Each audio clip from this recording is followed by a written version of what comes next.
Awesome. Well, as Aaron introduced, my name's Mitchell, and you may not have noticed, but I was actually in that video a lot. My hair was just a lot longer. So recently got a little trim, but don't worry, I'm still the same person. I'm really excited to be up here. Thanks, Kate. I'm really excited to have this opportunity to share not only about Coldwater and the ministry that I'm a part of, but also about myself and about what God's doing in my life. So as we start, I want you guys to put on your thinking caps, put on your memory devices, whatever you need to think back a long time, and think about some significant lessons in your life. Think about some really big moments of growth, some times when maybe your ideas or perspective shifted a lot. Think of those moments with me for a second. As you're thinking, you might relate some of those learning moments and realize that they were associated with different experiences, different times when you were doing something or actually experiencing or in the midst of something. And that's what's important about learning. We need to experience.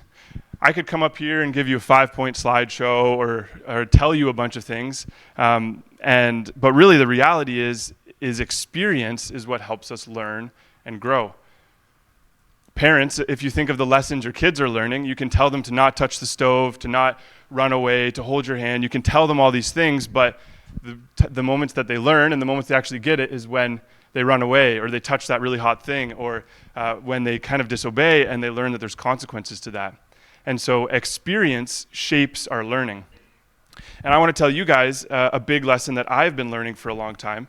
And it was really just establishing a growth mindset in my life.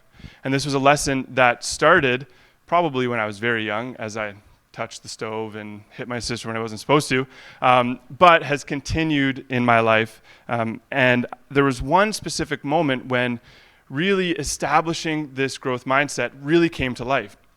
And it was on my second canoe trip. I was about 15 years old, and we were going through the wilderness. It was about a week-long trip, and I had been given the responsibility to be the leader of the day. So I received a map. I received the compass. I was in charge of when we left camp. I was in charge of getting to our destination on time. I had all of those responsibilities.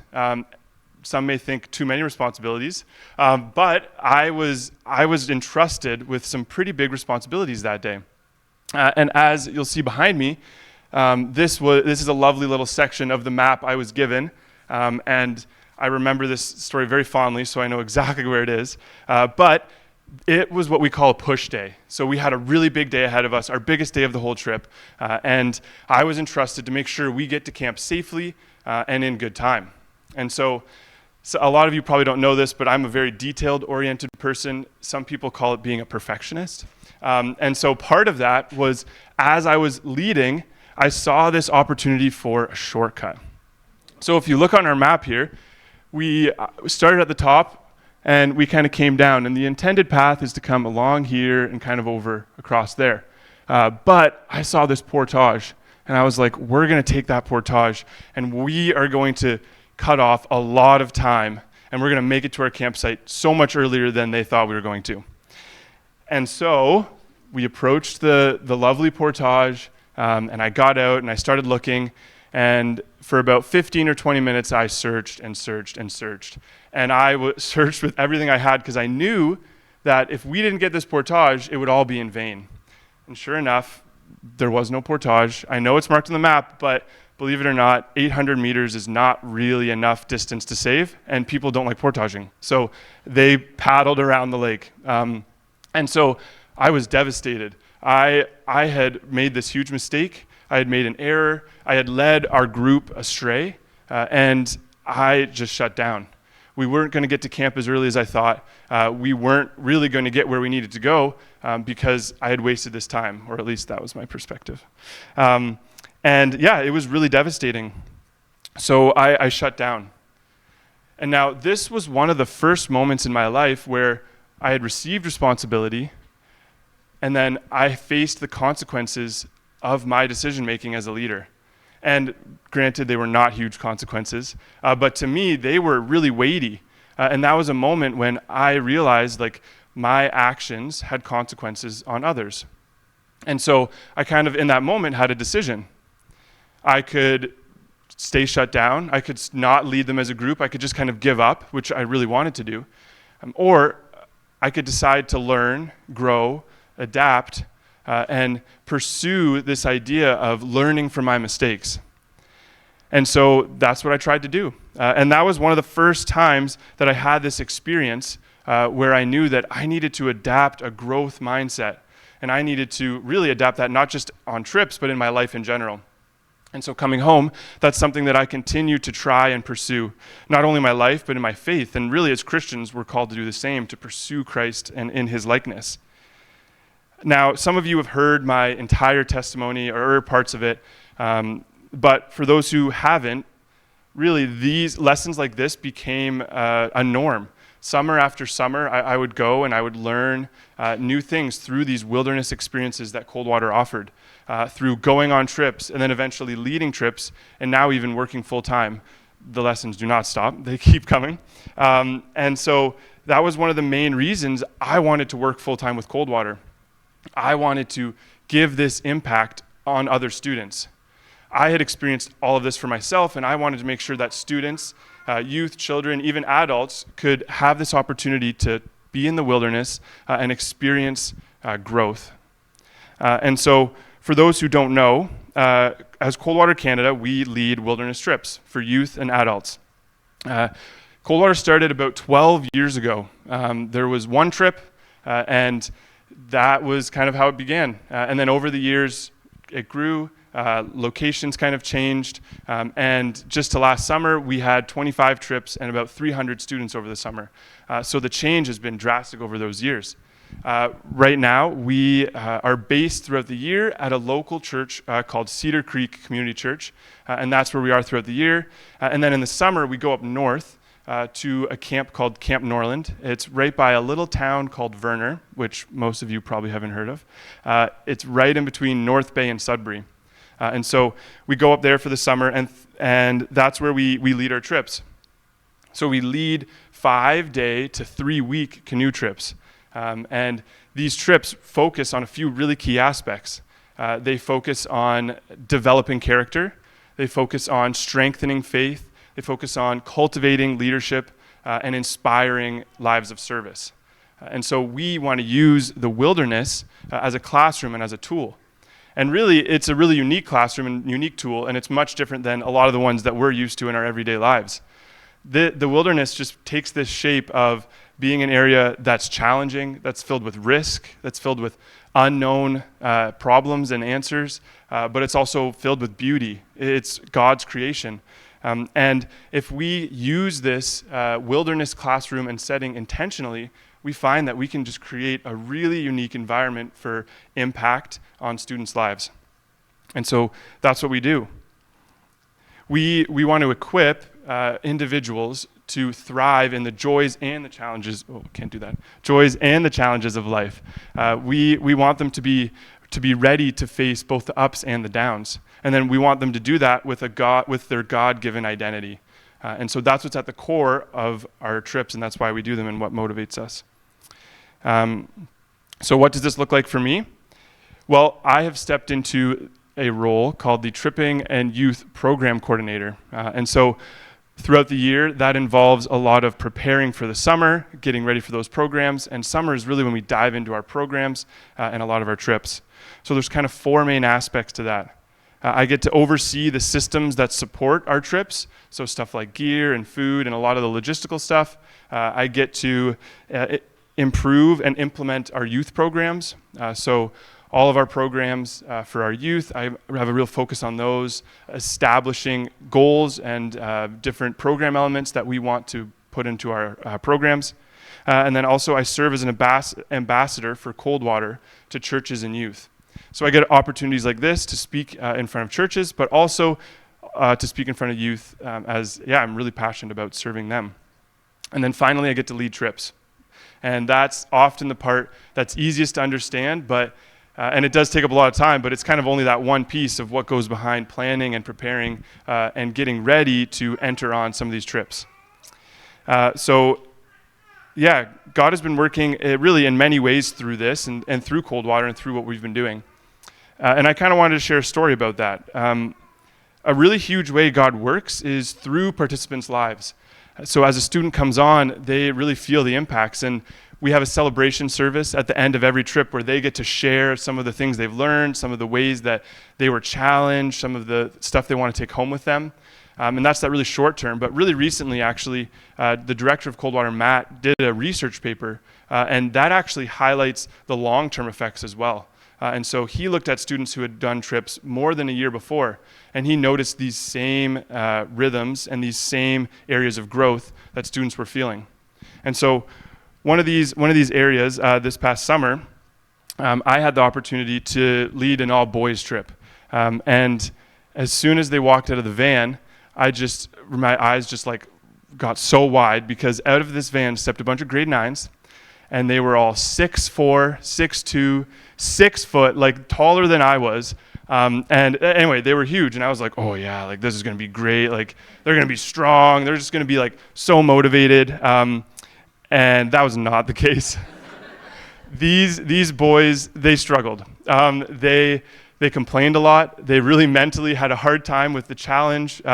With even just paddling day to day, they really struggled. And as I looked back, I really wished that it could have been a guys and girls trip, because there's nothing more motivating for a 6'4" guy than a 5-foot girl walking by with a canoe on her head, not complaining at all, and so motivated to just prove that she has the self-worth to do this. And they really needed that. So it was slow. They were getting used to it, and they were struggling a bit. But a few nights in, we were sitting around the campfire. We had an evening debrief, and it was a little painful, like a lot of awkward silence, as there is with grade 9 boys, and just kind of sitting and trying to talk. And then all of a sudden, out of nowhere, one of the guys just chimes in. He's like, I don't do anything at home. He's like, I'm really lazy. My parents do everything for me. I don't have any motivation to do stuff at home. And in that moment, me and my other instructor just couldn't hide the smile. Like, it was just such a breakthrough for him to acknowledge that. But thankfully, it didn't stop there. Later on in the trip, he committed to trying not to complain as he went on portages and different paddling days. And then at the end of the trip, he committed to asking his parents if there were ways that he could help, and if there were ways that he could actually be a part of their family. And so there's a lot of stories and experiences just like that one. And real stories of impact, both of becoming aware of these areas on trip, but then also changing the way they live and helping to be really made more like Christ and living transformatively. And that's our goal. We want to see lives transformed by Jesus in the wilderness classroom. And so that kind of leads to the question, why I'm here today. Well, as Coldwater, we believe that we can't do this without the church. The church is the heart of our faith and of our Christian community. And so we believe that God ministers through the local church, and that as a ministry, we want to support the local church in what they're doing and in reaching many with the gospel and with the good news about Jesus. And so today I'm up here really beginning, as Aaron will talk about a bit, the start of a partnership. This start of Coldwater and myself partnering with Restoration in ultimately God's ministry. And so what this kind of looks like is me sharing stories of impact, sharing what God's doing through Coldwater, sharing testimonies, sharing prayer requests, and keeping you guys updated on that. It's also for sharing for future trip opportunities and sharing really just what God is doing through Coldwater. Now, on the flip side, I and Coldwater, we can't fulfill this ministry without the support of our local church and without the support of you guys, our family. And of course, this isn't on my own. As Aaron mentioned, this is Kate and I's journey that we're on. And this church family has been a really huge part of that. And so really just to start, want to say thank you. Thank you for your friendship, for your brother and sisterly love, and for the family that Restoration provides. And so as we enter this new journey and this new role with Coldwater, we also want to ask for a few specific ways for you guys to support us. So one way is to pray. We need prayer. Nothing really gets done without prayer. And a lot of you probably have amazing testimonies and stories of that.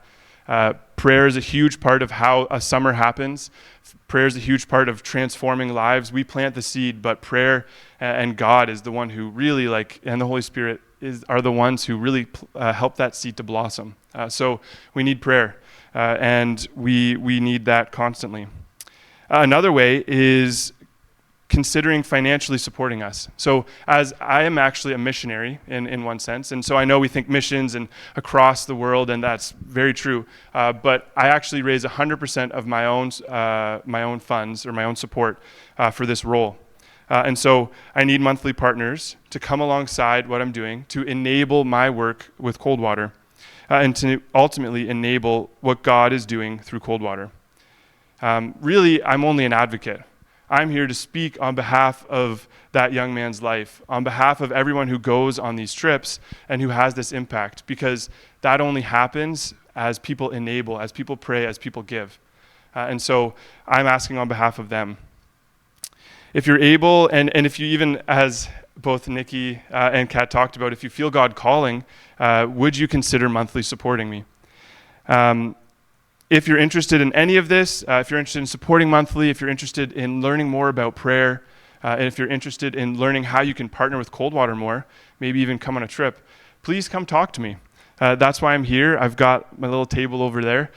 So yeah, come talk. I've got cards there that you can fill out. I've got prayer magnets. And then on my laptop, I have a little QR code where you can fill out your information to stay in contact, and I send updates to you about this ministry role.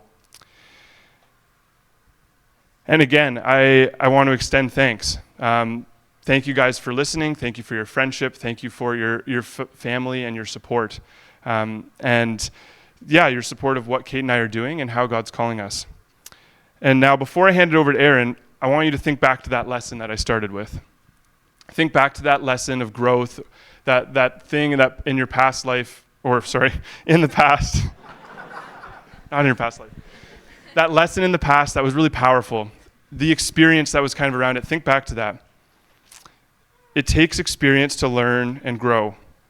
And in a real sense today, I can share all I want, but it might just go in one ear and out the other. So it's up to you guys of how you respond. And it's up to you guys for how you take that experience. Whether it's saying yes to supporting or yes to prayer, or maybe yes to another area that God's calling you to. I just want to call you to live a faith of action. So thank you.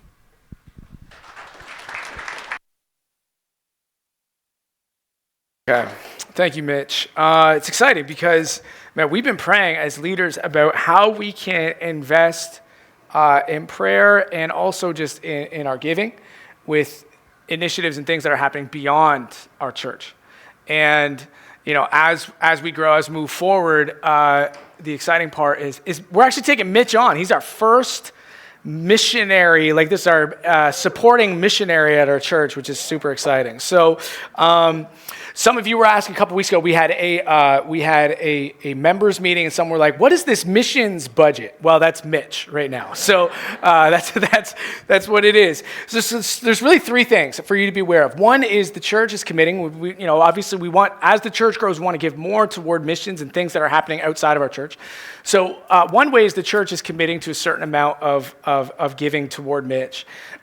Secondly, you can between you and Mitch, you're welcome to visit the table, get more information, pray about it. What would it look like to be a monthly partner and support Mitch Mowbray and the mission ministry of Coldwater Canada?